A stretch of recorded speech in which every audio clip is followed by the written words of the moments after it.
নিয়ে এসেছি cheese, east, baking powder কিংবা টক দই ছাড়া কিভাবে আপনারা পারফেক্ট একটা পিৎজা তৈরি করতে পারবেন সেই রেসিপি।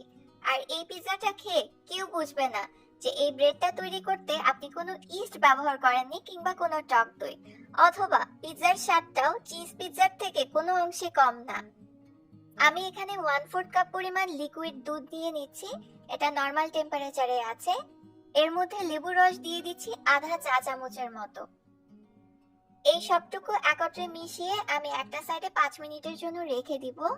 এটা হচ্ছে বাটার মিল্ক, এই বাটার মিল্কটা আমি ব্যবহার করব, এতে করে রুটিটা অনেক সফট হবে।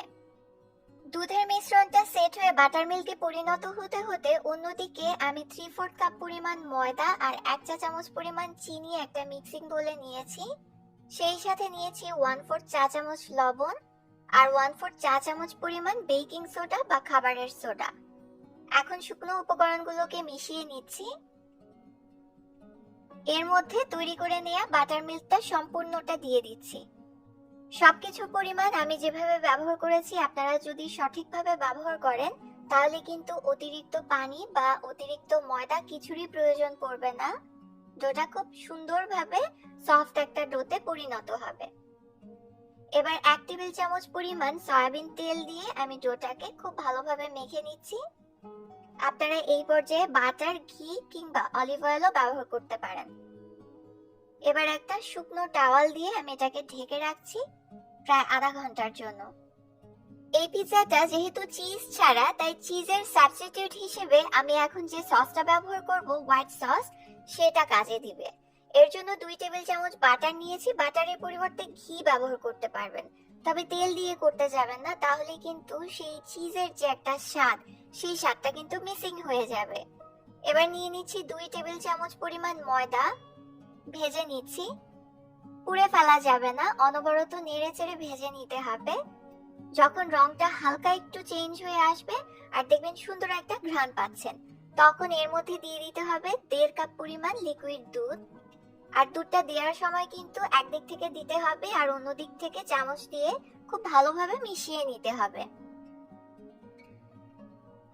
ভালোভাবে না মিশিয়ে নিলে কিন্তু এটা জায়গায় জায়গায় দলা পেকে যেতে পারে ময়দার। এবার 1/4 চা চামচ পরিমাণ দিয়েছি গোলমরিচের গুঁড়া, আধা চা চামচ রসুনের গুঁড়া আর 1/4 চা চামচ পরিমাণ লবণ, আধা চা চামচ পরিমাণ চিনি দিয়েছি। এখন এই সবকিছুকে একত্রে মিশিয়ে নিচ্ছি। কিছুক্ষণ জাল করলেই দেখবেন এরকম ঘন একটা থকথকে সসে পরিণত হবে। এটাই হচ্ছে হোয়াইট সস বা চিজ সস। এর থেকে ঘন করতে যাবেন না, কারণ এটা কিন্তু ঠান্ডা হয়ে যাওয়ার পরে আরো একটু ঘন হয়ে আসবে।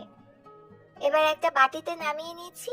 আর এই সসটাকে কিন্তু আপনারা এয়ারটাইট কন্টেইনারে ভরে ফ্রিজে রেখে প্রায় 2-3 দিন রাখতে পারবেন, এবং যখন মন চায় তখন বার্গার, স্যান্ডউইচ কিংবা পিৎজা তৈরিতে ব্যবহার করতে পারবেন। ব্রেডের ডোটাও এর মাঝে সেট হয়ে গেছে। এবার যেটার মধ্যে আপনি পিৎজাটা তৈরি করবেন সেরকম একটা ট্রে নেবেন।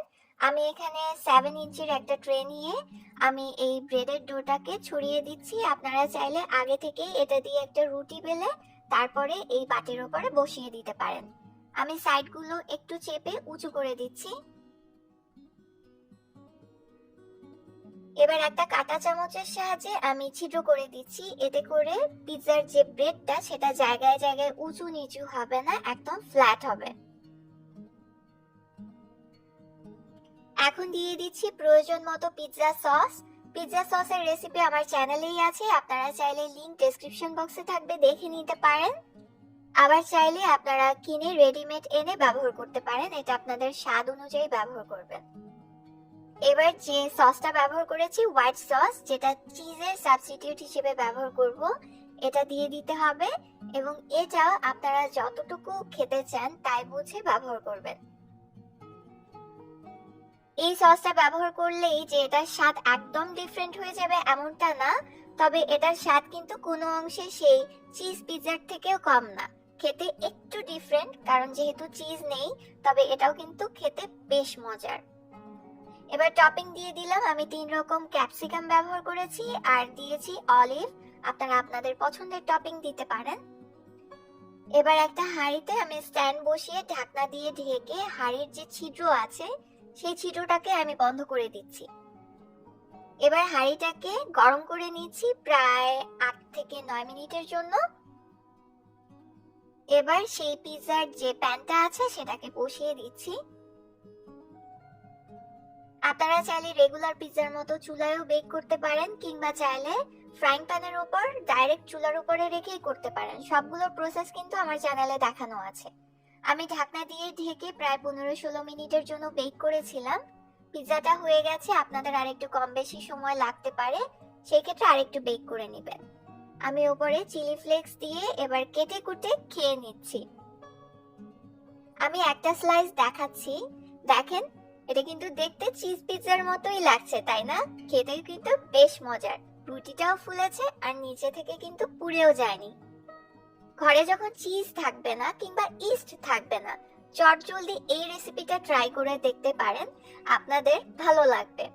এরকম আরো রেসিপি আমার চ্যানেলে আছে, সবাই দেখবেন, সবাই সাপোর্ট করবেন, পাশেই থাকবেন। বিদায় নিচ্ছি, আল্লাহ হাফেজ।